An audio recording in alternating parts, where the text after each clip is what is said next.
Can you hear me? So here's Mark. Thank you. And I told you an hour, but I think 2 would be good. 2 would be good.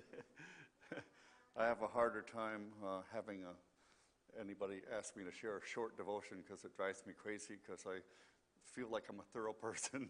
There's always more to say because we have this Word of God to be thorough with the Word of God. And I would like to be able to glorify the Lord. And the one thing is, it's nice to say nice things about me and stuff like that too, but I only want the Lord to be glorified in this whole thing. And if I have any fear that I don't want any glory whatsoever.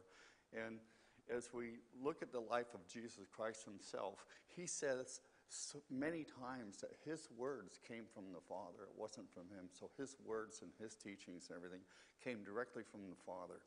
And we have Christ in us and the Father in us as Christians. And so we want to live a life where it is Christ and God leading our life to direct our paths.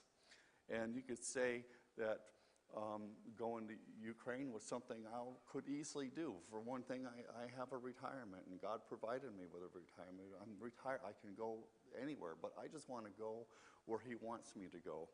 And when my sweet darling wife went to be home with the Lord, I felt like I was feeling worse even after months than better.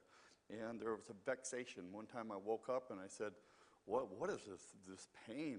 What is it? And I looked in the dictionary, it says grief. It says vexation of spirit, almost like when your children, right, fall away from the Lord and go away from the Lord. It's very grievous to a parent like that too. So many of you have been grown up in good homes and should be very thankful for that. And many of you have grown up listening and hearing the Word of God, even in your school, from your school to everything that you've done. And so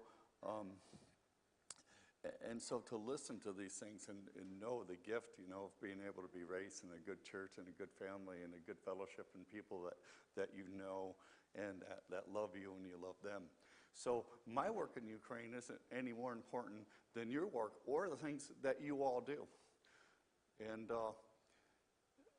Henry Drummond, a friend of Dale Moody's, spoke about work, and work is godliness. When you do your work as unto the Lord, then that's a form of godliness, and it's something that's very important. It's why did God make it so we're busy working about 3/4 of the time that we spend awake, right? So we're about 3/4 of our time we're working and doing stuff, and that includes men going out and working and the ladies working in the house and all that. So the work is a godliness, work is a thing. And so after losing my wife, I was trying to get rid of the pain. I was trying to find joy in my life. I was trying to find happiness in my life. And the Lord was pretty clear with me about just go do something and go help someone who, is worse off than you. There's so many people that's worse off than me, but I know that, and I read everything on grief that I could and everything that I could, but I couldn't get rid of this grief, this vexation of spirit. And so the Lord clearly, showed me to just go do something, and then I just needed to know that it was of the Lord. And I used to consult with my wife about what to go do, and we would talk about it, and she would always get it first from the Lord and pray, and then later on I'd say, well, I need to know from the Lord, and the Lord's patient with me, and so the Lord would verify it with me and show me that that's what we should do, or that we should go. So bearing fruit in our life is something we can do on a daily basis, no matter where you live or where you are. You're really a missionary wherever you live and wherever you are and whatever you're doing. You don't need to go someplace. Don't feel like you have to go someplace to do something. You do something right here. You do something wherever that you are in your life. So I wanted to just read a few verses in John, and 15, and it's the true vine. And Jesus talks. So Jesus is talking to his disciples somewhere around like the day before he's going to go be crucified. And he stopped talking in parables, and now he's teaching and he's learning. And the disciples, their spirit is kind of crushed because they thought he was going to come in and take over, and they were going to be with him. And so things were turning into a different way, But Jesus talked about, he says, I am the vine, and my Father is the husbandman. Every branch in me that beareth not fruit, he taketh away. And every branch that beareth fruit, he purges it, that it may bring forth more fruit. And as we know about growing grapes, this is a concept that Christ is deciding to use. And the last day is going to be alive on the earth with his disciples, you know. And he said, if you abide in me and my words abide in you, you shall ask what you will, and it shall be done unto you. Herein is my Father glorified, that ye bear much fruit. So shall ye be my disciples. So when we bear fruit, we glorify God. And the littlest things that we do, we glorify God. And so in our life, we think, does that bring glory to God? Like we're saying in the Bible lesson today, if Jesus was in the room, would you be acting the same way? Would you be doing the same thing? And that's an important gesture, you know. And it's just like I'm reading in Matthew 25 tonight, and they're talking about, we see the people that are going to be cast into hell. And we see, well, why were they being cast into hell? And it's because they didn't give somebody a drink of water when they needed a drink of water. They didn't help people when they needed to help people. They didn't visit them. There's nothing in there about any wicked thing that they did. It's just the simple little things in life that they didn't do that they should have done and had opportunity to do. And so those things are important, and that's what we do on a daily basis. Like that says. It says, so then Christ talks a little bit more. He says, if ye keep my commandments, ye shall abide in my love, even as I have kept my Father's commandments and abide in his love. These things have I spoken unto you, that my joy might remain in you, and that your joy might be full. This is my commandment, that ye love one another as I have loved you. So Christ is talking about bearing fruit. And bearing fruit brings joy and brings happiness. And so is there a formula? Is there a secret? Is Christ here speaking the day before he's going to the cross? Is he saying, hey, you have to do this. You have to pay attention to this to bear fruit and to bear much fruit. And he says, ye have not chosen me, but I have chosen you and ordained you that you should go and bring forth fruit, and that your fruit should remain. Now we know as Christians that the only thing that's going to remain, the only thing we're going to bring up to heaven with us are the treasures that we store up in heaven down here. And those are the things that we do for the kingdom and the sake of the kingdom, the things we do for each other. In Revelations it talks our good works will follow us. And so those are the things that are really important. And so there's a lot of things that we may do that may not be so fruitful, and they may not be so good, and they might not bring us anything like that. So at the end of our life, at the end of time, when we go to be with Christ, and the Christians, anything that's wood, hay, and stubble is going to be burnt up, is going to be burnt. So those works are going to be burnt up. But the fruit is going to remain, the fruit that we bear. And so we come to Christ, and all the wood, hay, wood, and stubble is all burned up, and we come with this little bitty thing. It's just a little bitty, so we got a little bit left here. And we look at Jesus, and we say, it was him all along that gave us this fruit, that we bore that fruit, because it's always through Christ. Anything that we do, say, good, comes from God and comes from Christ. There's two kingdoms. There's a kingdom of good, a kingdom of evil. So this little fruit that we bear, but we're willing. We have to be willing to bear burdens and bear one another's burdens and get this fruit. So, I want to show some slides and show what we were doing over there the best that we could, but it was all the Lord. It's like when you know the Lord has sent you, or you think he sent you, and you get a confirmation from it, then when you go that way and you do that thing, then he proves it, because he does things that you simply can't do. It's just kind of like an amazing things that you see and hear, and you see the work of God being done, knowing you're working in his kingdom with him, and you're little and he's big, and he's doing so many big things. So we'll go through that, and then maybe at the end I got a little verse to share about Christ in Hebrews, where it says, for the joy that was set before him. And we look at, he was going to the cross, right? And it says, for the joy that was set before him. So we'll think about that a little bit as we see, some of the slides here. And I'll do my best. I didn't prepare, but I do my best. I was there, and I just asked the Lord to lead with this. So we'll put this up there.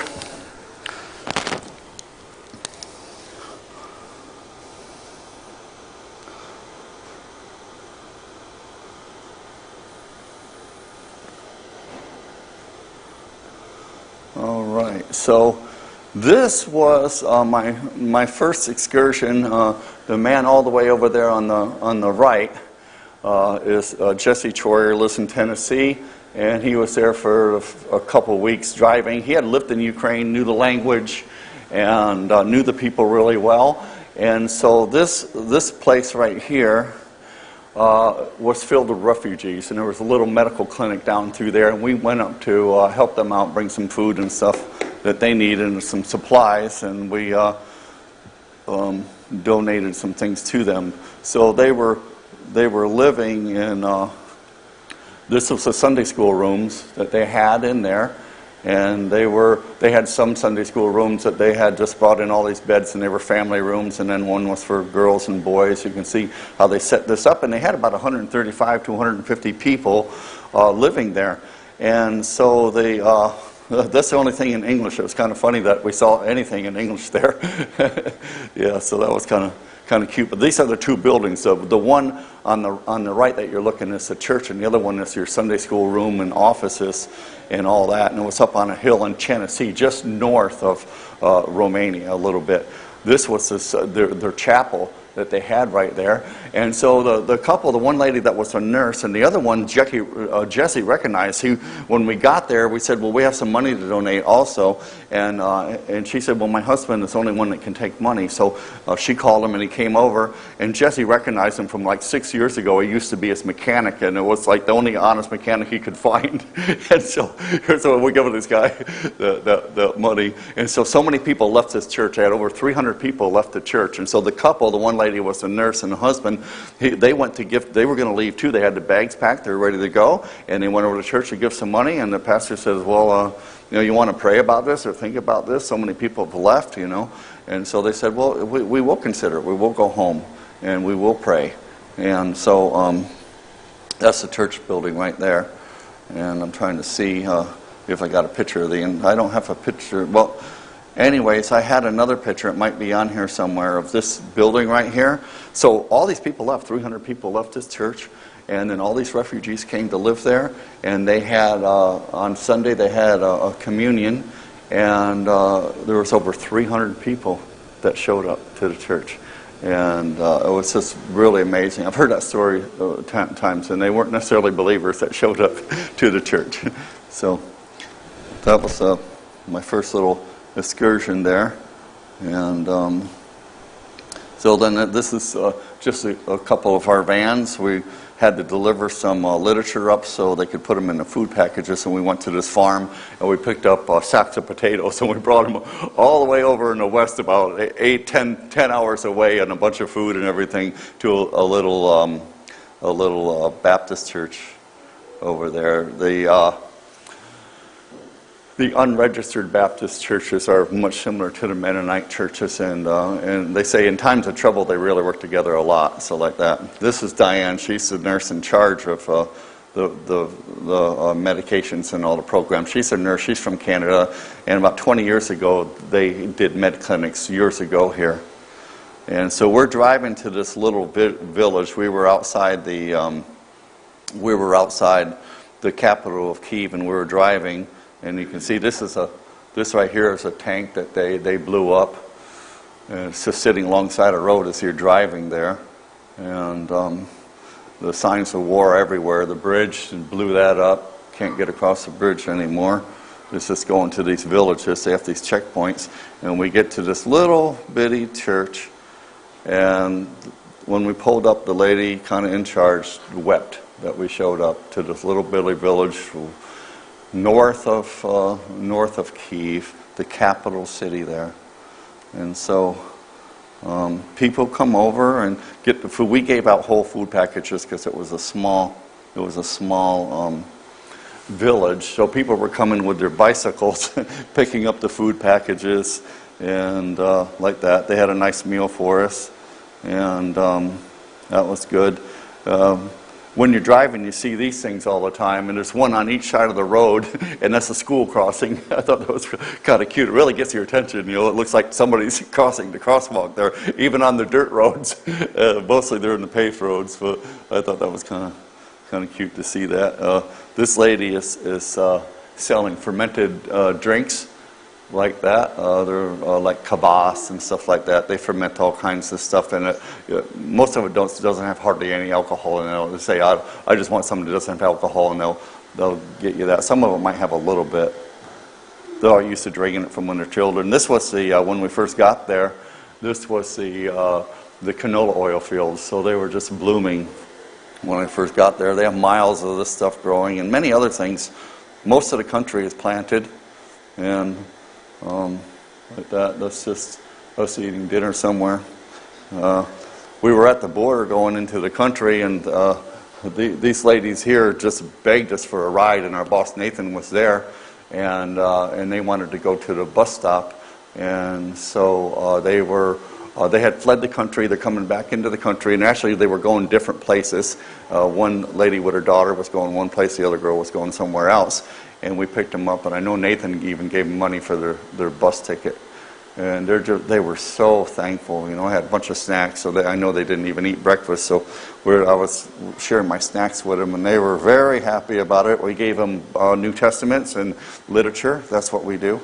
That's what I do, anyways. And so then we ended up. This is one of the vans. We call it the shuttle. You see the airplanes on it. It used to be an airport shuttle. And we called it the shuttle. So we went up to the Carpathian Mountains, which is the shortest trip we ever make. And so there was a ski resort up there, and it just had one tow lift there.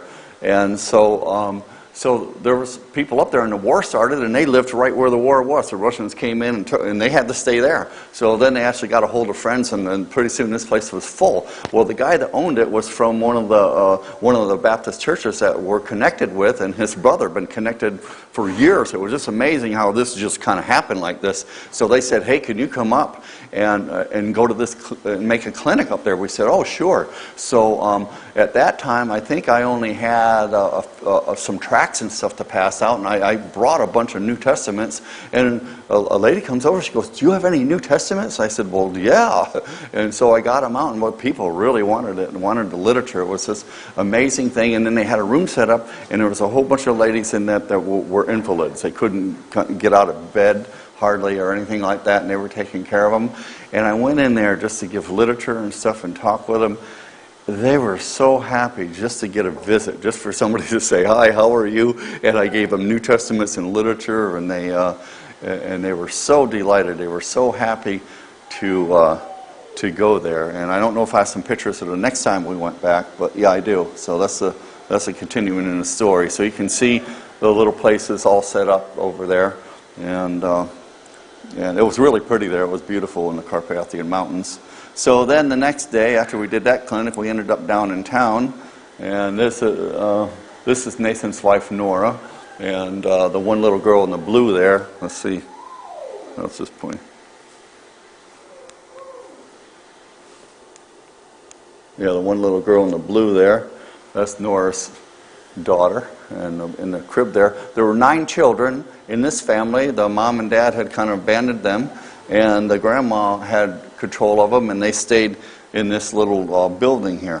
And so I was sitting outside, and they had the clinic kind of run where people could kind of go out different doors, and I'm trying to give out lit tracts and stuff, and I felt kind of bad, but I said, I can't. I'm really not being very effective here today. And I had a good time talking to children and stuff. and so it was cute. So this little guy right here, he decided, he saw me trying to give tracts to people. Well, he became my interpreter for the day. And he was passing out tracts with me. He was finding people, and he was finding people and getting more tracts. And so we made it a very good day that day. So the Lord provides me with a translator. And Diane, one of the nurses that goes with us, she says, "The Lord always provides you with a translator." I said, "That's really good. I'm glad that he does do that." So this is kind of the inside of this. It was a huge building, actually. They had all kinds of clothing that people had donated, and they had a little restaurant in there. And of course, they are going to feed you.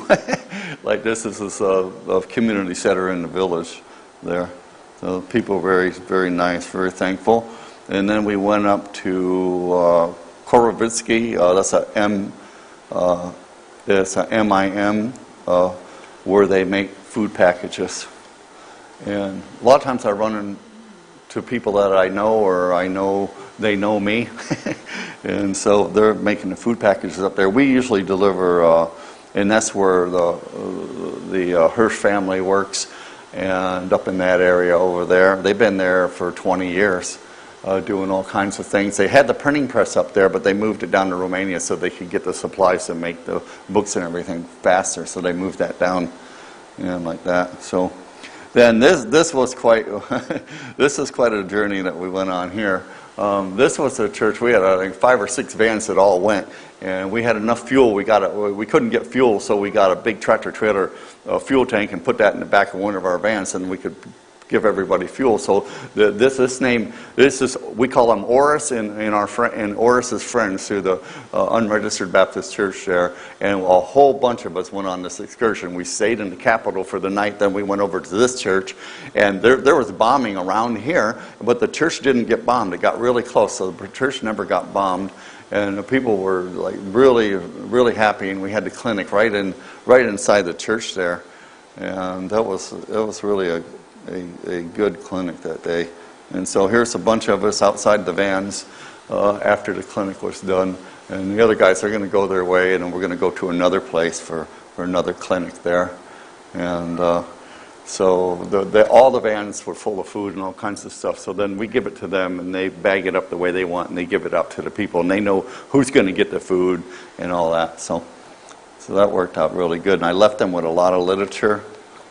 And so when we went to Kharkiv is way over in the east, and if people are living there, there's 2 or 3 million people that live there. It's huge, and it has like 11 different districts. And so through the Baptist church there, we had some connections to this family, and these boys are just well, they keep you busy too. They're just awesome. We had whenever we went there, we had several clinics. And they set up and they preach the gospel and they share. And they left for 2 weeks when the bombing started. Then 2 of the boys, the older boys, they came back to see if it would be safe. And they just told the whole family, come back, we're going to stay here. One of the pastors of their churches stayed there. The other pastor came back. And so they decided we're just going to minister everywhere we can. So they have villages like 45 minutes, an hour away, all out. So we'll go out to the villages. This is where we went to some of the apartment buildings that they had bombed, and the people live in the basement. And so this was on the way to this village that was a long ways away. You just see they just messed everything all up. And then this was the people there waiting for us to come. It was a big, big community center there, and all these people were coming. And the boys set up to share the gospel with them. There were all these steps, and had to be kind of regulated. So this is where they came down and got the literature. So after they're preaching the gospel and singing, and the boys couldn't believe it. We just had them in boxes right there, and the people came down. The boys are like, man, before this war, these people did not want literature. They did not want it, and it was really hard to witness to them. So they were very, very delighted. And here they are. His name is Mark also. One of the boys, and so it's really good. Right here is I couldn't figure out. I go, oh, the windows are blown out. I'm going, how's the windows blown out? What? I mean, they were blown out. They weren't shot out. And they said, look in here, and this was their auditorium in this building, and that's where a bomb went right down through there. and it just blew the windows out in the whole buildings, even behind. I don't know how it happened, but so we're in this building, and you kind of wish that you had a window company. This is we had this guy. He liked to talk. sometimes a lot of people come talk to me. I don't know any Ukrainian, and they don't really care. They just want to talk, and I listen and I nod my head and I read their faces and what they're saying, and they love it. It's great. They got a big kick out of this. One guy came over to talk to me one time for over 20 minutes, and he had no idea I didn't understand a word he said. They said, "Man, you did that well." I just wanted to listen to him. He was at the refugee camp that was up in the Carpathian Mountains there, and it was really nice. So like that. So these folks right here. We went out to another village with these with this family, and there's an interesting story here. Can anybody tell what that could be right there? Helicopter. Good. So this was a village where we stayed at these folks' houses. And they had a building out in this village, a big brick building, and he worked with textiles, and he sold fabrics and stuff like that. And so the Russians came and occupied the whole place, and they set everything up out there. And then the Russians the Russian helicopter was out there, and they were shooting everybody, but it just happened to be their own people. They're shooting their own people. And they don't know it. They don't know they're shooting their own people. They thought it was the Ukrainian army they were shooting at. And so the Russians shot their own helicopter. That's what's left of the helicopter after they shot it. So you can imagine it's all mostly aluminum. And there was a whole bunch of shells that were around like that too. Yeah, see all the shells that were in the gun. They got a gun, they have it out the door. There's nothing good about war. There's nothing good about it whatsoever. Nothing good. It was just spread all over the place. We were over there. And so this is one of the tanks that they blew up. They said, "Oh, this tank was made in Ukraine in the 30s." And then we made it and shipped it to Russia. Then they brought it back to fire on us. So it shouldn't make tanks. So I'm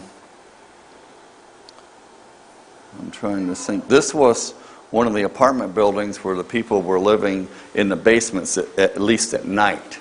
And there were sirens at night and air raids at night. This is Kharkiv over in the east. It's the same group of people that I've been talking about, their brothers, going over there. So when they would be finishing up the medicine clinic, these guys are really active. So they, "Hey, we're going to go this place, Mark. You want to go with us?" And I could go because I was free to be able to do that. And it's sort of how the Lord just worked everything out where I could go do all these things with them. So it worked out really good. And so we got pictures of there's getting literature and things out, and then they sang. And well, there's a video. See if it'll play. No.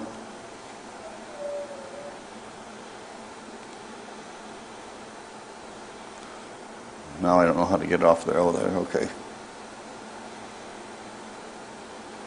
So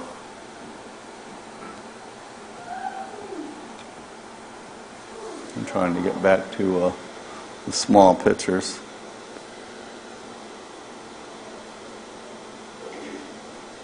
Oh, there we go. So then, this is where they go down into the basement. It doesn't look very nice, does it? This dirt floor down there, it's musty. Some of them lived down there for a couple months. This is their little living room. But they got lots of these rooms. It's a big place. And they got lots of these rooms all over the place. And, there's the stairs going up out of there. This is the man all the way on the left, Gene. He was an RN. He was there for about a month or so. And then Jonathan he's still there. He'll be gone in a few days. He's the one that's going to college in Boston. And then the man that's hosted us. So we stayed with them at that house. So the next time we came back, we couldn't stay there because they were sick, him and his wife. This guy was a real nice guy. He's the one that had the textiles out in that village. And they bombed that, and he showed us pictures. I didn't like the pictures because the pictures had a dead Russian soldier, amongst all his textiles. So they went in there, and I guess the army went in there and got him or something like that. It was kind of sickening. But the next time we came, we couldn't stay there, and they dropped a bomb 1 block from his house. And that would have woke you up. And so we went to another high-rise, and I'm not sure what that one is, but here's people all coming, getting the literature. This was a place where these big apartment buildings, many stories high, were bombed out. I have pictures later. Oh yeah, right here we go. You can see how they're shot up and bombed out, and the windows are all boarded up. People need windows now. I don't know how they're going to get windows. I don't know. You couldn't manufacture enough. And then that was a video of me when I was down in the basement that I sent to you. They have these cute little things for advertising, and this is one of the clinics that we set up in the church. And this church, we were doing a clinic, and there was in a city. It was a very busy city, and so I set up the literature outside here so we could talk to people on the outside. Then one of the pastors, or no, deacons, he sat across, and so he was directing people in over to me to give out literature and stuff in the church. And this is just like kind of one of our clinics was set up like. Every place is different. Sometimes you're really crowded, sometimes you have plenty of room and everything like that too. So they're talking to the people, giving out the meds, and the nurses, they hear a lot of stories about what's going on, what's happening. And like that too. The people just need somebody to talk to. They need somebody to say, what's going on. And so we got big ears. And that's some of our bands that were set up at another little clinic. And the one man, Misha, worked with me that day and interpreted and shared with the people. And he mixed his food with my food packages all day long, and we got the food out to everybody in this clinic that went there. And here they're waiting, and there was this one old lady that could hardly walk, and she's on a cane, and all the seats are taken. I'm like, oh no. So I went and I found a chair in the clinic where the nurses were working. I brought the chair out like that and said, here, have a chair.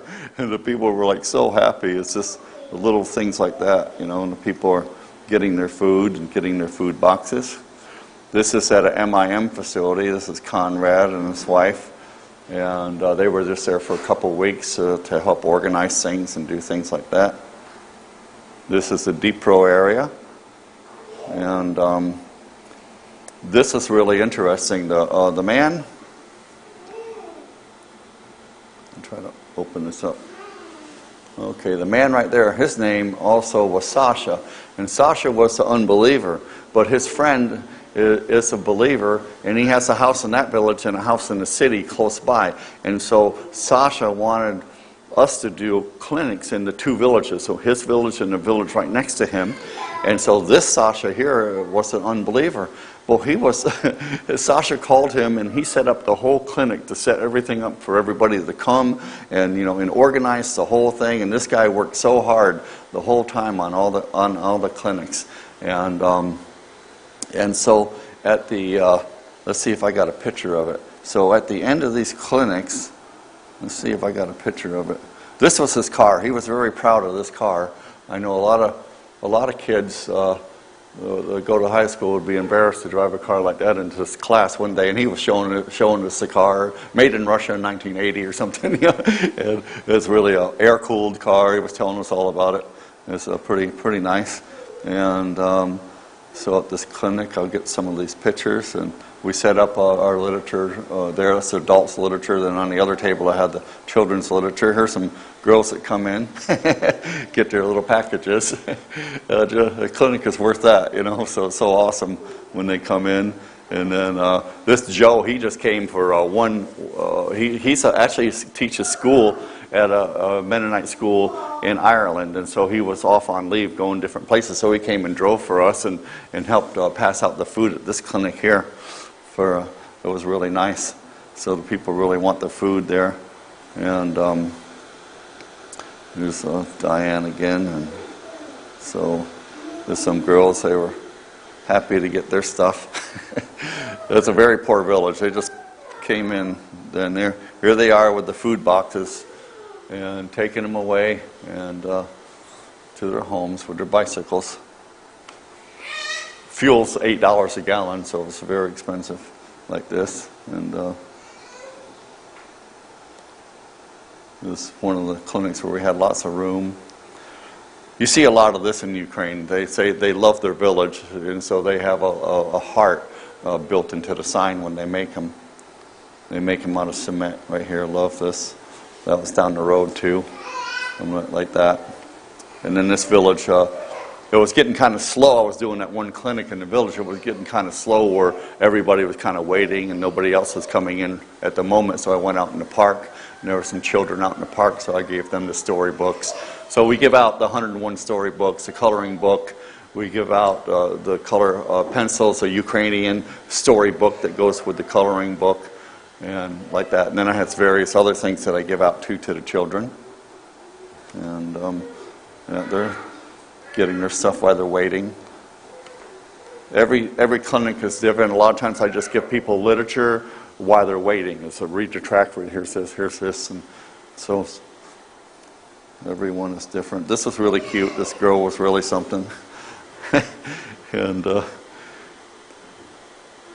they were just taking her blood pressure. She was nothing wrong with her, but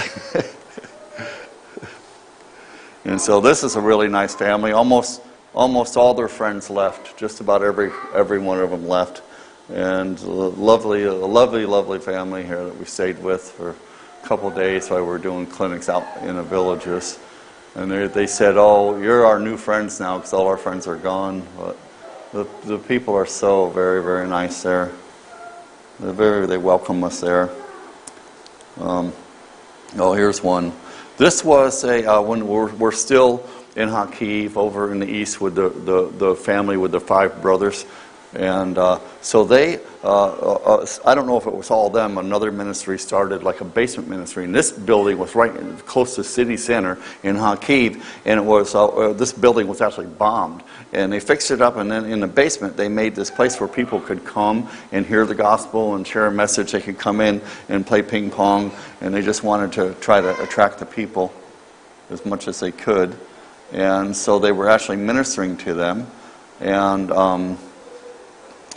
so I remember that day, it's pretty wearing, you drive and you're really busy. And so they said, so I'm helping the brothers and the mom and everybody making food packages at their house. We're just making one bag after another. And they said, "Oh, hey, Mark, did you ever grow up in a Christian home?" I go, "Oh, no, I didn't." And they said, "Oh, okay." They said, "Well, we got a basement ministry tonight, and most of those people, they didn't grow up in a Christian home, and a lot of them aren't even believers. Would you mind speaking for us tonight?" And everything. And I'm like, "Well, okay." And I had left my Bible in the church where we were doing the clinic, and that wasn't going to get back to me in time. So I'm like, so we got over there, and I felt almost sick, and I was like, I don't know what to say. And I said, well, I could share my testimony, but I didn't feel like I was up to that.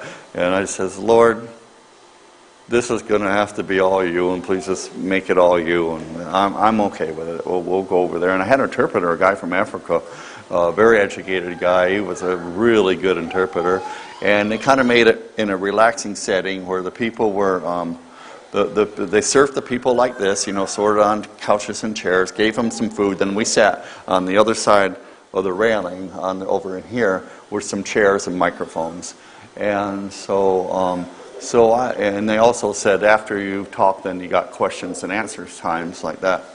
They like to do that to me. we got questions and answers. Oh, thank you. Okay. But anyway, so I just started talking. I said, "Lord, this is all you." And I just started talking, and I shared my testimony. And in the book of Revelation, it says they overcame him, the devil, right, by the blood of the Lamb and the word of their testimony. So they came over. So I'm sharing my testimony, and God was victorious. Christ was victorious over the devil in my life, and I was able to show that and prove that, and then answer their questions were very easy that they asked me, and so it went really well. Better than if I would have planned for a week. So that's how good the Lord is. And it says, but you see how they set it up nice. We were just sitting over here. They moved the tables out of the way. Before that, the boys sang for them.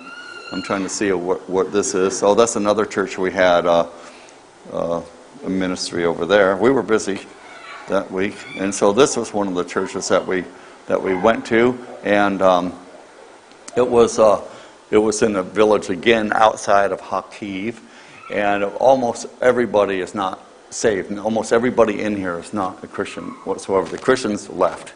And so we had the clinic, and we always prayed that the Lord would draw the people who He wants to draw. Lord, draw who You want to draw. Don't let us miss an opportunity to witness to somebody, to share with somebody, to help somebody, however it is, however it goes. And we prayed, and they thought, 50, 100 people might show up. And it just poured. And a lot of these guys have to walk to ride their bike. And we had at least 150 people there at all times. And so the boys shared the gospel, and they were singing music. Our girls came up and sang with them also. And I don't know if I got a picture of them. This is another outdoor clinic in the same area, but not that same village. But our girls, we got up and sang with them a little bit. And then Lana from Washington, she interpreted for me. Marina interpreted for me. So they wanted me to share.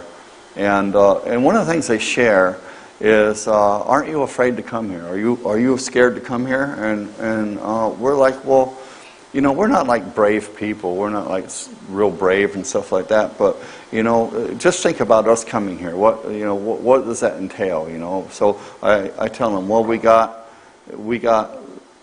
people from Canada, we got people from Ukraine, we got people from different states in the United States, and so how does that all happen? How do we get here? We're in here. We drive up in a van. How did that happen? Well, how that happens is that God puts it in our heart to do something, right? And then He goes forward and helps us get it done. We got, and He puts it in the heart for other people to step in to help. I go, you know how many people are praying for Ukraine just in America, just from the people that we know ourselves in our chats that we have? People are praying for you. People care about you.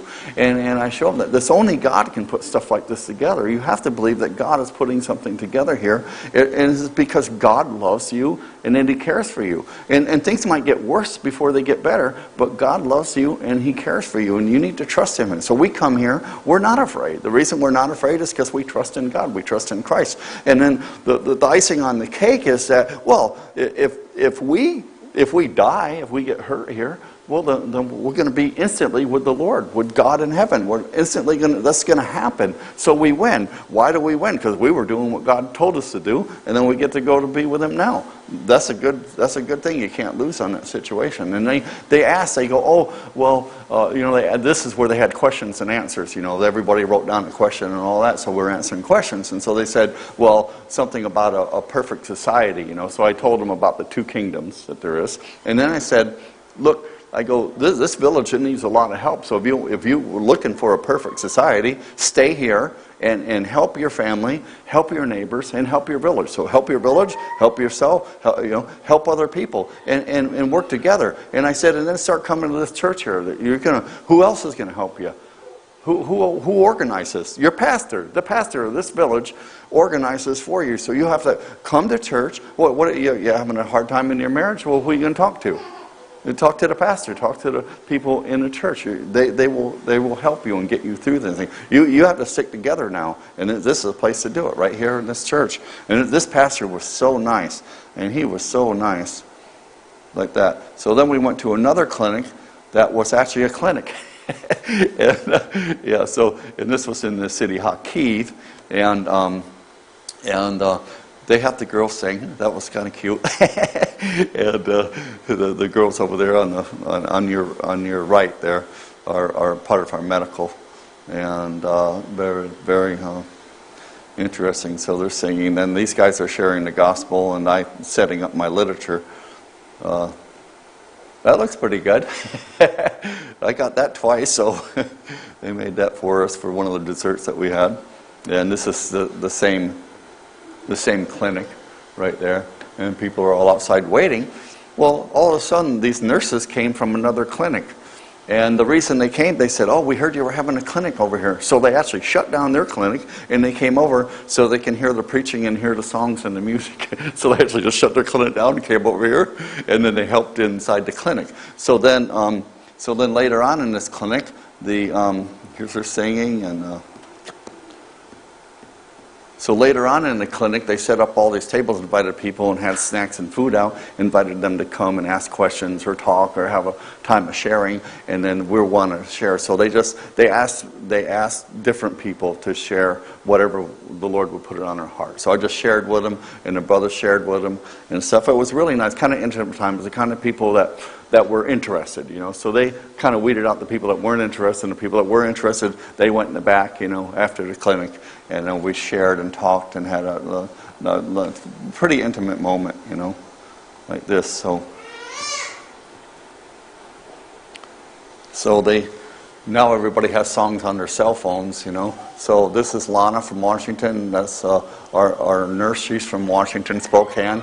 They are a part of the unregistered Baptist church up there in Spokane. They have a few hundred people, and Lana she actually drove the vans right through Kyiv. She drives picking up the kids sometimes. She's like pretty much in charge of the school that they have there, and plus she teaches a class too.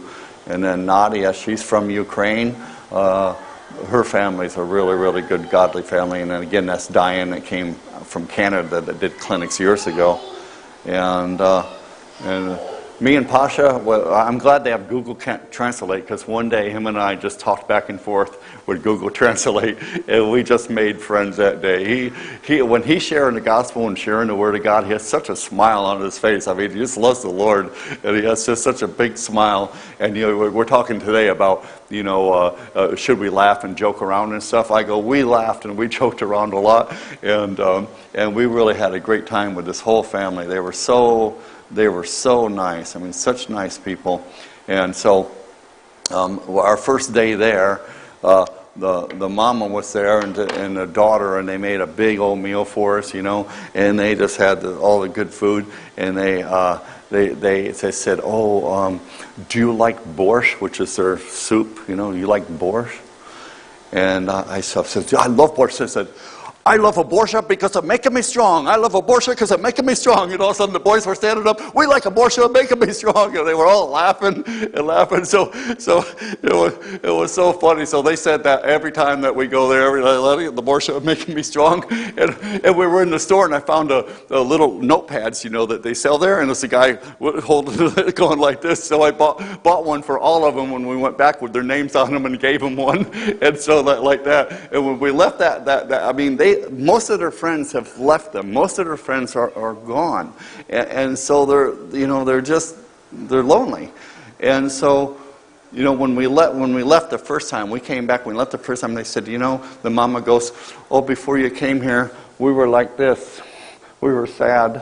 And now that you came here, now we're happy," she says, and like that. So we love one another, and we work together with one another, and just little things like that are so nice.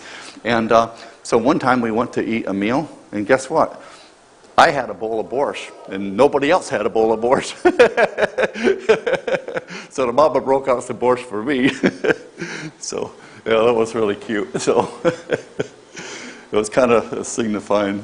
So this is the family the boys stayed with, me and Jonathan. Jonathan is going to Settler College to be a doctor, of all things. And like this kind of interesting. These are storks, and they build their nests right on top of these telephone lines, and they're all over the place, Ukraine and in Romania. So, and they have their little babies in the back there. That's a little baby one right there too. So I thought that was pretty good. Now this is when we went back to the Carpathian Mountains, and so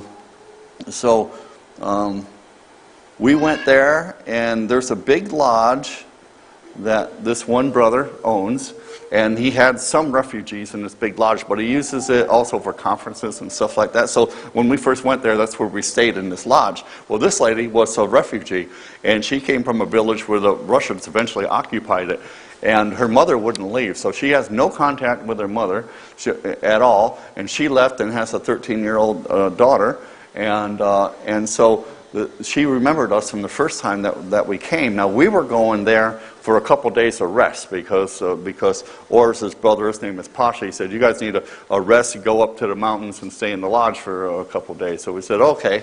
And so we get up there. Well, the lodge, that we're going to stay in this lodge, and the lodge was full because they had a bus full of ladies with their children there.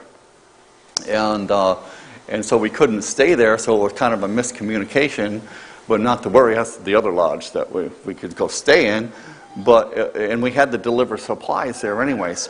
Well, they have this busload of mothers with their children, and guess what was in the van? A whole bunch of children's books, storybooks, 101 storybooks, and children's color pencils and all that. So I left them there. And so this lady shared with us our story. She lived in this village. It was just terrifying. They lived in their basement, and they had to just come out to get food, and they would kind of sneak by and get food and get water and go back down in their basement. She said sometimes an airplane would fly by, and it would be terrifying. She said some people in the village, these people came, they said, we'll get you out, and they gave them money, but they never came back to get them out, And so then she just told the story how terrifying it was here, just like in a mode of survival, just trying to survive this. The Russians are every day, they're there, and she left and her daughter, and they came up to the mountains, so she just shared for an hour. Actually, one time she had to leave the room crying and then came back, and just the love. And so I just want everything to be the Lord. So when she gets done talking, then I have an interpreter, and the Lord just gave me the words to say to her. It was so beautiful. It was so lovely, and she was like so comforted. Then also the sisters that were there were comforting her and making her feel better.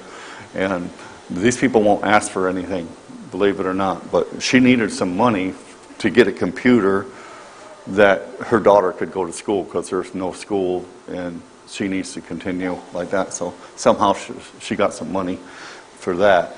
And she was so thankful. I mean, so thankful. It's such a huge blessing. And she's so nice. The people that are there are so nice. It's really, really nice people. And so then, guess what? Yeah, I got to put the storybooks out, so when those people came, they would go in there and get the storybooks and get all that.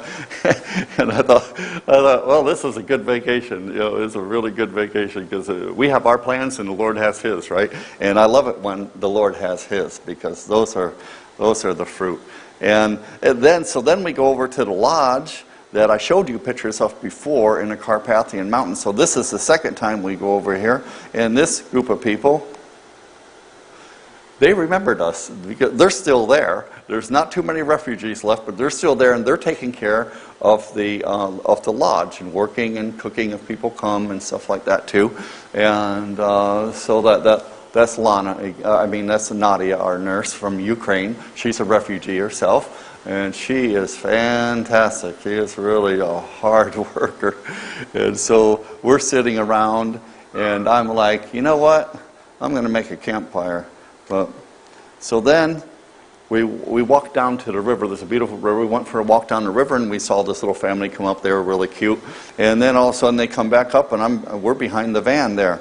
And so we say, so we left the lodge with the lady there and left all the material there. So then we get up here to the mountain lodge, and we meet this man, and this man right here, he's a pastor. And down in the village, he's doing his last day of vacation Bible school with all these children.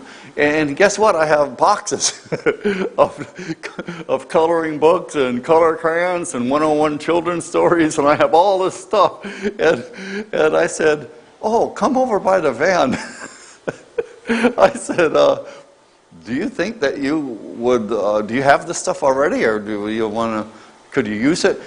He was so happy. He goes, I could give out every one. I could give out every one. He said, this would be great. Like tomorrow's our last day and everybody can go back with this stuff. He was so delighted, you know, and so we unloaded it for him, and then he got it out there, and it was really nice. It was really nice. It was like, yeah, this is our vacation. This is the best vacation ever, right? This is our best vacation ever. So then I decided I'm going to build a campfire. Some of my friends around here like campfires. And so I said, I'm going to build a campfire. And so we bring a lot of snacks with us, you know, since sometimes, you know, we bring snacks while we're traveling. So we brought out all of our snacks, and we built this campfire, and we sat around with these folks, and we had just such a nice time just talking and sitting there and just relaxing, and they remember our clinic very, very well. We just really had a nice time, and they're very lonely too, because they're up there in the mountain by themselves, really. There's not much anybody coming around, and so it was really nice. And so then the next day, one of them asked Diane, do you think that we could have another campfire again tonight? And Diane says, yes, we can. So we had another campfire and spent another night with them. They were so nice. This is just a picture. Every Monday at the facility in Romania, it's a CAM facility, 5 vans show up, and they deliver food and blankets and care kits and everything like that all through Romania. Every single Monday they're there. And I always wondered why they were there, and they all speak Romanian. So I don't know what they're saying. They don't know what I'm saying. So then finally one of the guys that works there, he's bilingual, so I started asking him. And then another guy, Ben, that actually does that. He's really a nice brother. And actually he lives right there by Suceava. And so we just became friends and like that. So, and they said some Monday you can go with them on a trip, you know, go with them. So I look forward to that. But it's amazing. It's the program that they have there in Romania and have been going on for quite a long time. Actually, we get so much food and stuff, we need bigger warehouses just to store everything. We had to set up a big tent and use that. So much food and literature, lots of literature that's coming from the presses, like that too.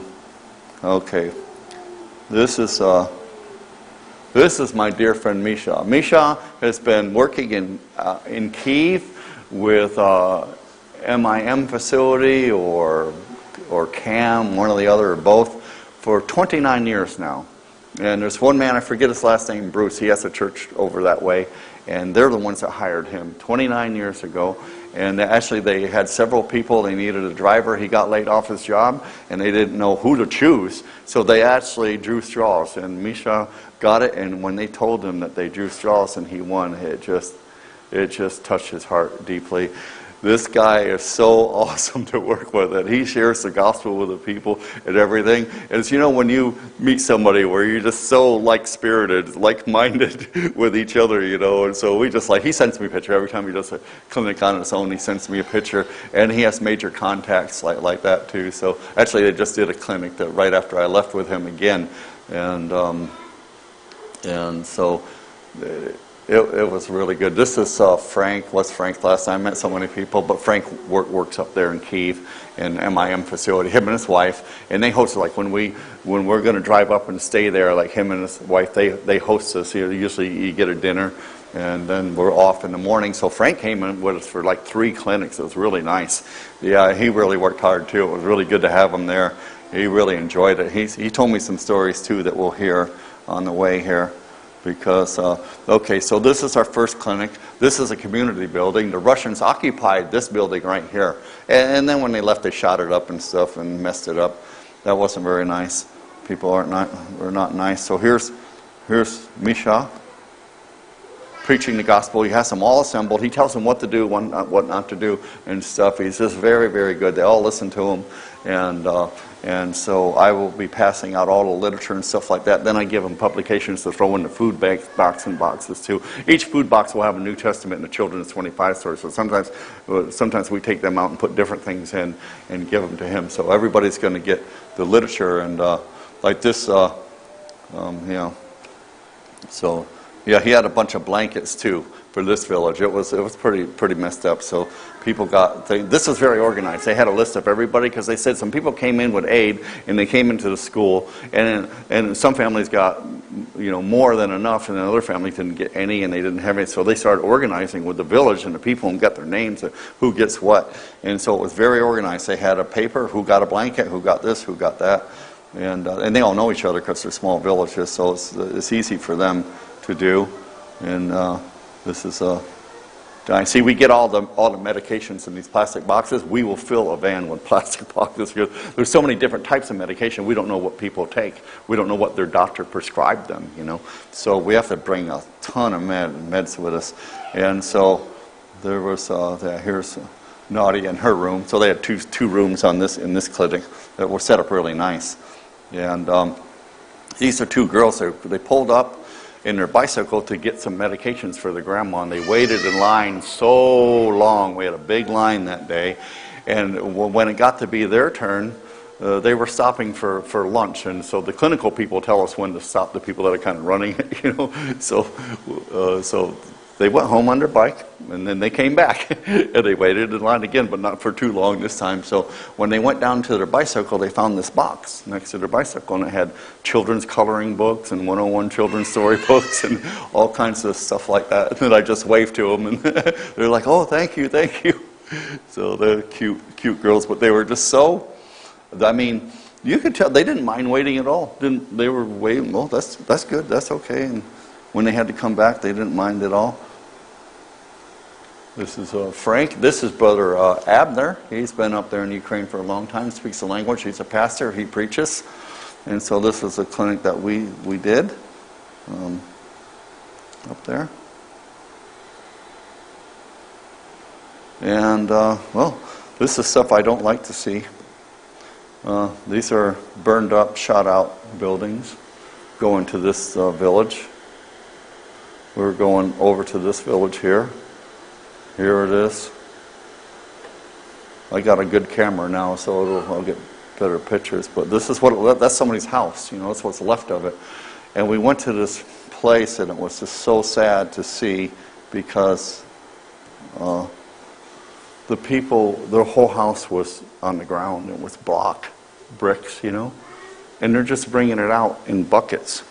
They just have a bucket, and they put the bricks in a bucket and they throw it out front. So I guess somebody will probably come and pick them up, So that's their house right there, and there 2 or 3 guys are over there, and I can't imagine it, and there's not much work, and what are they gonna do? I don't know. This is when we're driving here. This place was bombed out.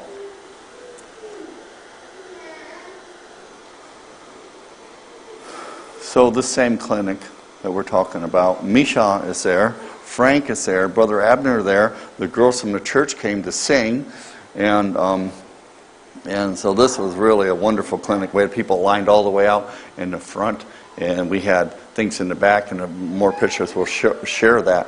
But this was a really, really good clinic. You could tell, a lot of kind of people, non-believers, coming there, not so sure about us and what we're doing.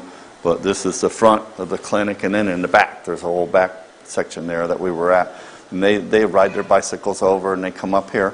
And so Bisha shared a gospel message with all these people. The girls sang, and Brother Abner shared a gospel message with them like that too. It's always kind of been a dream of mine to have a beautiful chorus go out in public and pick some songs to sing, and then share a little bit about the song and the meaning of the song, and then at the end share the gospel and have some literature and say, hey, you want to talk more about Christ, you want to talk about God, come up, we're here to talk to you about it. So some of this sort of happens in a way, and has happened since I've been there. There's Brother Abner sharing with the people, and they have so much experience sharing with the people. This is the back part of the same building there, and we're giving out literature. And Anna Hirsch, if you follow that, Ukrainian Updates, she was there, and we met her. We went up there and met her one time. She had a wonderful lunch for us one day.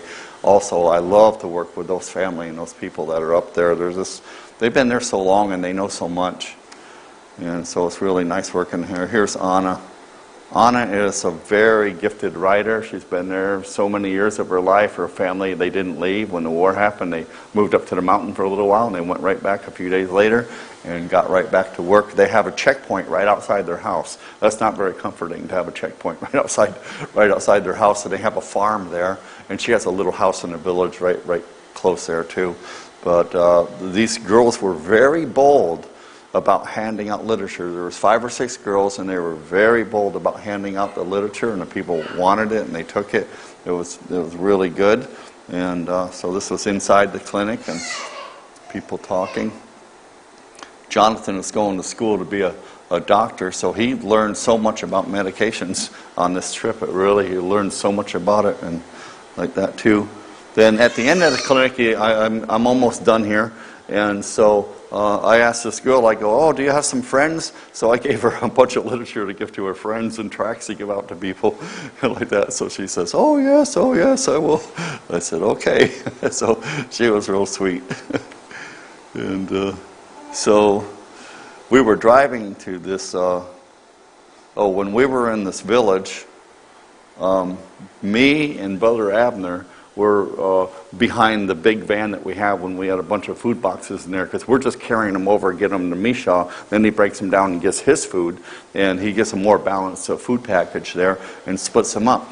So, I just had the back of the van open, and this lady said, she says, she goes, would it be possible that I will get a whole food box? Like, they're 50-pound food boxes, so is it possible we get a 50-pound food box? And we said, she goes, you can come over to my house. My daughter's an invalid, and we have several people living in our house, and we could use the food.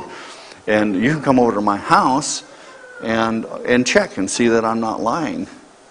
And I look at Brother Abner, I look at her, I go, I don't think you're lying at all, but I want to come over to your house. I think we should come over to your house and pray. How does that sound? And she's like, well, yes, come over. So Brother Abner got the girls, and we went to the house, and as soon as we walked in, this lady just started weeping. I got a picture of her in bed. She was just weeping right here. Doesn't like me. I'm trying to get this picture to be bigger. I guess it doesn't matter. But anyway, so this lady just started weeping. And she said she was in her house, and the Russian soldiers just came right in the house, and all of a sudden they stopped, and they looked at her, and they go, oh, wow, what's the matter? And she's just scared, And so they go out, and they tell the other soldiers, hey, move on. This person's an invalid. They're in bed. We'll just leave this house alone. And so they went in there, and they started talking to her, and they actually went in and got meds for her, and they said, hey, they were from a group of people, and they said that soldiers, and they didn't want to do this war. They didn't want to do this, and I don't know the exact situation with it, but they said, yeah, we were called here, and all we were supposed to do was do training, and all of a sudden they started the war.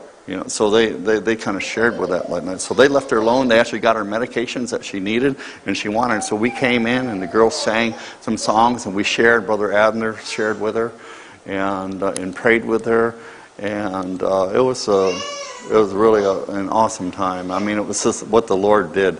It's just we just looked for just a little something. What is the Lord doing? What is He doing here? Because when that lady said, can I have a whole food box? You can come to my house, see I'm not lying. And right away it was the Lord. And it's like, let's go over and pray. Let's do that. And she's like, yes, please come over. And so it's just an appointment. And when these things happen, that it's the Lord. It's way beyond our idea, way beyond our plans, and way beyond what we can do and what we do like that. So when we were going to this village, right here, this is a little bridge going into the village. And the Ukrainian army has a attack team, a team of soldiers that they blow up things, bridges and stuff like that. And the reason they blow up their own bridges is so the Russians can't get to them to get to the next village when they come in a village. And so they were planted the bombs on this village, and the guy that was the commander of this operation, he was there, and the Russians were coming. The other guys got out, and he was finishing up, and the Russians were coming, And he radioed his men and said, look, he goes, the Russians are coming. He goes, I don't have time to get out of here. I got to blow this bridge. And he blew that bridge. He blew himself up and blew that bridge out of there. You know, is that bravery? Is that bravery? And are we willing to die for the Lord Jesus Christ in our life when that time comes? When that time comes, I believe we all are. I believe that we are. But he gave his life for that, and they're rebuilding the bridge. And so it was an awesome story to hear. And here's the rubble in that town. This is the rubble that they have. Here was a little old lady that came over to get some food, some literature. She got head of the line privileges. So anyways, it just touches your heart. This lady walked over there to get this stuff. I don't know how far she came, but it's like that. Another one of our medical clinics. And yeah, this same town there that we were in, that I just showed you a picture of, that's a big hole where something blew that thing up and blew up. That's another type of a community center there. This is our vans, and this was a van where they did physicals and stuff like that too. And I don't know exactly who they were and it's like that, but you can see the devastation of things blown up. And so at that clinic, there's a lot of people. This is where Grace Publishing came also. I think I got hope I got some more pictures of that. And this is what happens when their houses, a bomb hits their house. It flattens it right into nothing.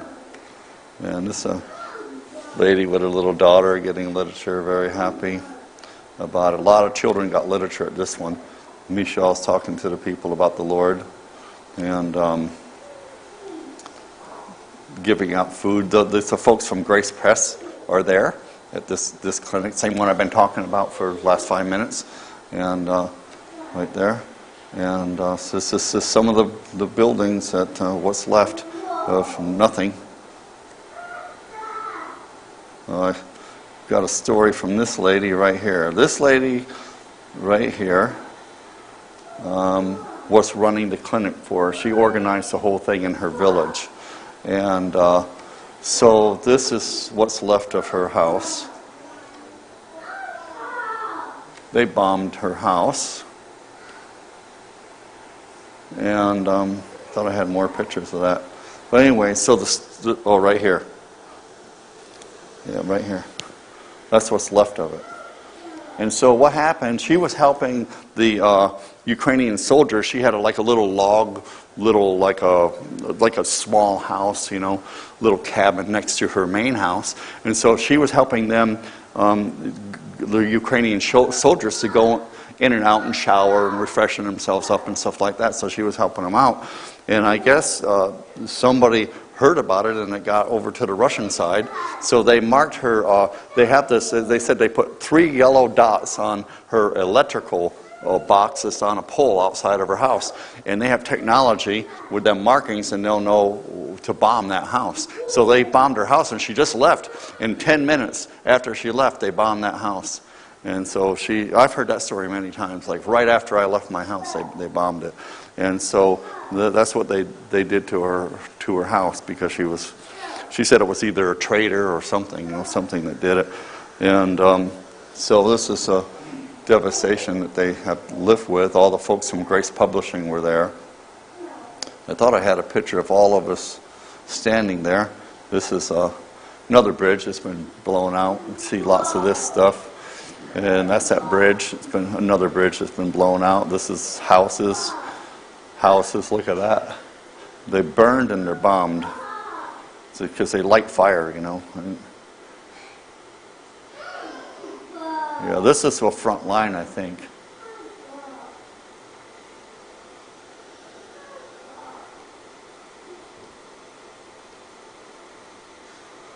This was in a big clinic in the city we did for 2 days, actually. And this is where I was outside with the literature. And That's the only way to do it. So kids from the neighborhood would come and get literature. This is one of my favorite pictures here. I was out there giving out, and I gave out so much literature I could hardly open up the boxes fast enough. And then all of a sudden, all these children showed up. That's not even half of them, but I just quickly stopped and just took a picture and tried to get everything out fast enough. And somebody in the neighborhood said, "Hey, there is books over there and stuff." So it was really precious time. So we get so many books and literature out. And this right here is, there was a bridge or something blown out, and then there was no way around it, and we had to go through a field and then have to go through the forest. And it was one way, and people were trying to come the other way, and it was tough. But all of a sudden, this ambulance is coming by, and we got right behind it and followed it right out, so it had right of way. So we had the right of way. So we got out of there. Sunflowers are blooming. They're really nice. This is another clinic in another village that we did. It's a community center, so the one side was on the pool table. So this is what one of my literature tables looks like, and sometimes I'm stacking that thing as fast as I can, getting out the books to everybody. And here's a guy. He was an elder in the church that was sponsoring this village thing. This man here, and he had this. He said, "This is like 67-year-old. This is a 67-year-old motorcycle here." He goes, "It's a lot better made than that spinner van of yours." And I said, "Well," I said, "I'll trade you. I'll trade you straight across." He said, "Oh, no way." No, what a cute couple. What a cute couple. These people were so sweet. They were so nice. They came over the next day too. It was cute. So like that. This lady touched my heart. I was doing a clinic in this one church. We'll see the church in a minute. But anyways, so I look over, and there's this man, and he's just lifting his dear wife out of the back seat of the car. And she's a little thing, you know. And he puts her in a wheelchair, and they got the wheelchair from the church. Her car wasn't even big enough to fit a wheelchair. And he lifts her up and takes her over there. And I went over there, talked to him, and the pastor introduced me to him. And she was the sweetest. She was all crippled up, and I didn't find out whether, what happened, whether like that. But I think she had got cerebral palsy or something like that. And she had the love of Christ in her face so beautifully, so beautifully. And everyone, later on, they said she smiled the whole time, in the clinic, and got her medications, her husband. And I got introduced to him, too, like that, too. So there might be something that we could do to help her out, maybe get her a special wheelchair or do something like that, too. So the Lord just put it on my heart, and just to do something. And her husband's so sweet, so kind, and so... And this is the church that does the children's programs and things like that. So that day when we drove to this clinic, I thought, you know what? I'm going to bring a box of these. I'm going to bring a box of these Ukrainian children's storybooks. I got like 16 or 20 different titles, and they're mostly for the little ones. But I got a couple for the teenagers that we have, and so. I get there, and they, of course, have something to eat for you. And so we're eating, and they said, "Yeah, we're having a vacation Bible school, in a few days here at the church." And I went, "Really? That's amazing," because I brought all kinds of extra children's storybooks and everything, and all the different titles that I normally won't give out. You only give out so much, And I had that whole box of that given out, and so I was very well pleased. This was a nice church. They just built it 2 years ago, so they just got it built. They did a good job building it too. It's really nice. So that's up in the loft. So we slept up in a little bedroom on the other side of the loft and had this table. I gave out so many books. Oh my!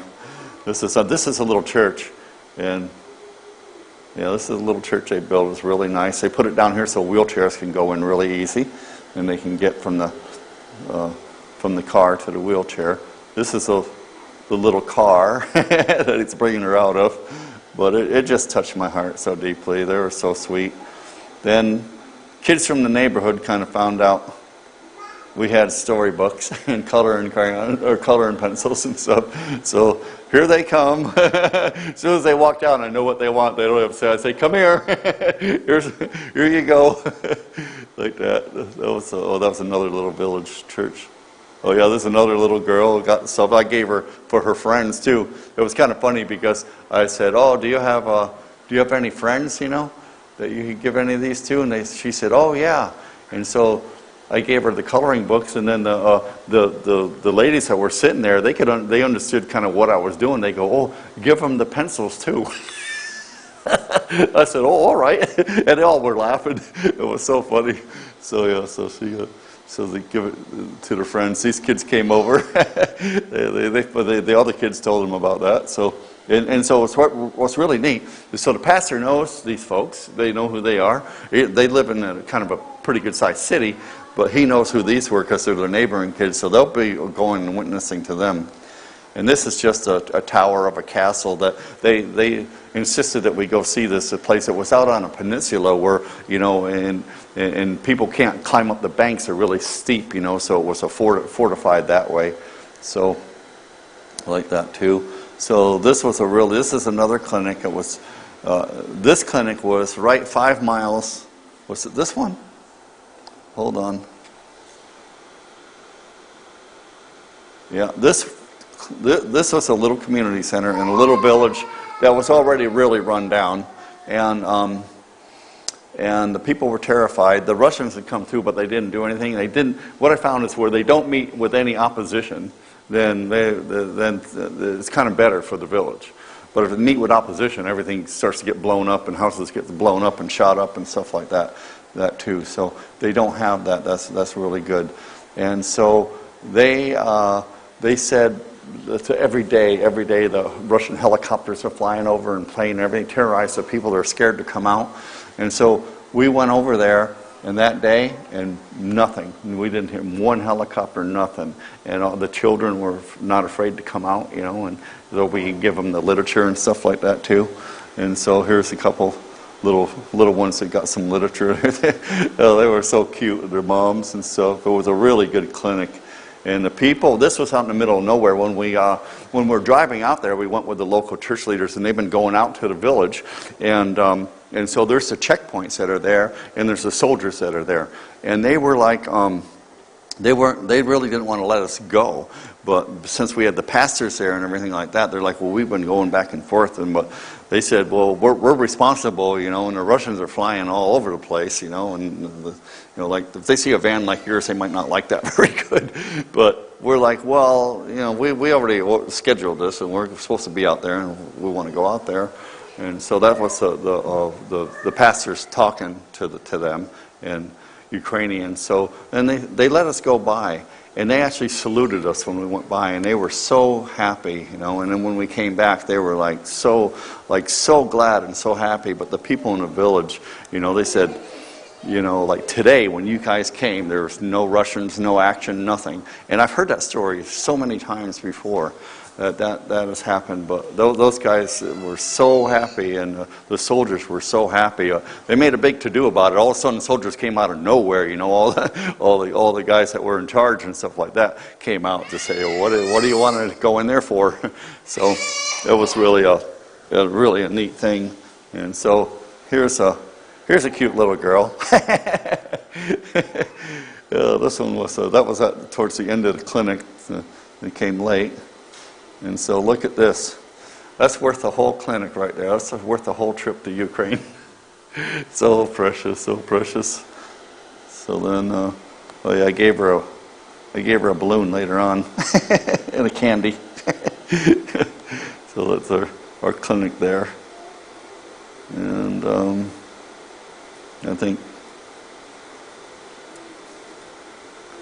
I think that's all for the presentation, and I just have a little something to share, if you don't mind.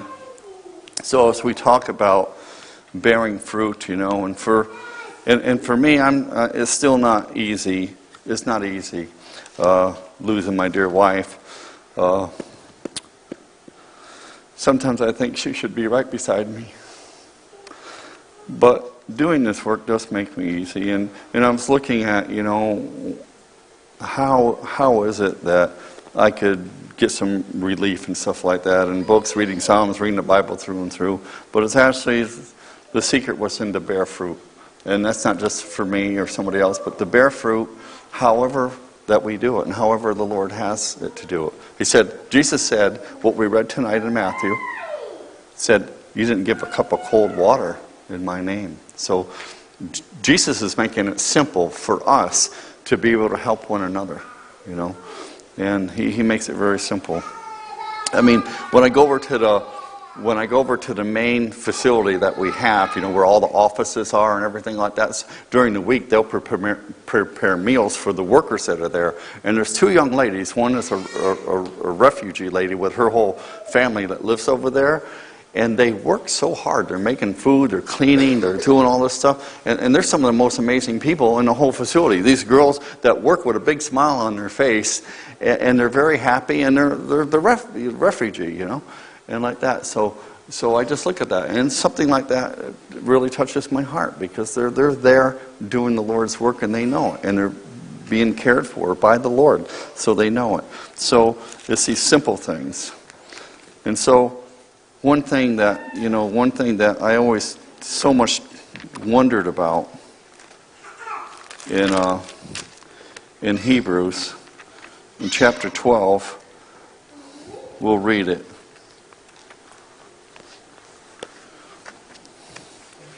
Hebrews 11 is all about the heroes of faith, and one of the most beautiful chapters in all of our New Testament. And we read about the heroes of faith. And what was it that these heroes of faith were looking for? They were looking for a city not made with hands, you know. They were looking for the heavenly city, the heavenly home, to be there in eternity forever. And that's our goal. And that's what we look forward to, because all of us suffer in one way or another. No matter what, you're not going to get out of suffering, you know. And so that's how it is with these heroes of faith who were tormented, they were afflicted, and for which the world was not worthy of these people. That's what Christ is saying. The world is not worthy of these people, because they're part of God's kingdom. And the world is not part of God's kingdom. Why do we want to have anything to do with the world, the worldly system, and the worldly kingdom? And is there any fruit there in your life if you want to go that way? There is not. So in Hebrews 12 it says, wherefore, seeing we also are compassed about, we're surrounded with so great a cloud of witnesses, let us lay aside every weight and the sin which does so easily beset us, and let us run with patience the race that is set before us, looking unto Jesus, the author and the finisher of our faith, who for the joy that was set before him, this is what I wondered so long about this scripture, the joy that was set before, what does that mean? How the joy that was set before him endured the cross. That was torture. He was tortured before he went to the cross, and all the things that happened to him before that. For the joy that was set before him endured the cross. What was this joy? How did he get joy in that? You know, it says, that was set before him, endured the cross, despising the shame, and is set down at the right hand of the throne of God. And just before he went to this cross, he was teaching the disciples about bearing fruit, and that he's the vine, and we're the branches. And what do the branches do? They bear fruit, and he wants us to bear fruit. And when Jesus Christ went to that cross, he defeated the devil on that cross. In Colossians it said he triumphed over them, triumphed over the devil and the thing. So we have no reason to not bear fruit and not to be joyful. So the path that God has shown us is that to be joyful is to be happy, is to bear fruit, even in the littlest ways. And you don't have to go to Ukraine to do it. You don't have to do it. So that's a joy that we get to bear some fruit, do something for somebody else. You know, it's just what we do. And you know, I remember it wasn't too long ago that Pam was out in her, that's my wife Pam, she was out in her beautiful prayer place, and it was such a thick fog, just thick fog. It just came right down, And she was out there praying, and she was saying, she was talking to the Father, and she was saying, these are not mere words, but it's your heart. It's your heart. And at that time, a dove flew down and landed on the branch and was making the cooing noises. And there was a heavenly and a holy presence. And she was weeping before the Lord out there with that. And the doves where I live, when you get 400 or 500 feet, they take off, They're hunted. And so that was something. It's your heart. It's our heart. The whole thing is a matter of our heart. And so I just am so encouraged to work with so many nice people, to have a church family like you, to have a family here and there, and that we work together and we love each other and we encourage one another. And that's the biggest thing that we do there, really, is we just encourage people. And we help them, but we encourage them, and that's the most thing. So we're here to encourage one another and to love one another and care for one another. And don't lift me up in any way, really. It's only the Lord. I went there also for my own reason, to try to get rid of some grief and try to do something, And so I went there also for myself. And I guess the way and the path that Christ has shown us to lead us is our opportunity to do those things, to love and care for others. So, but God bless you.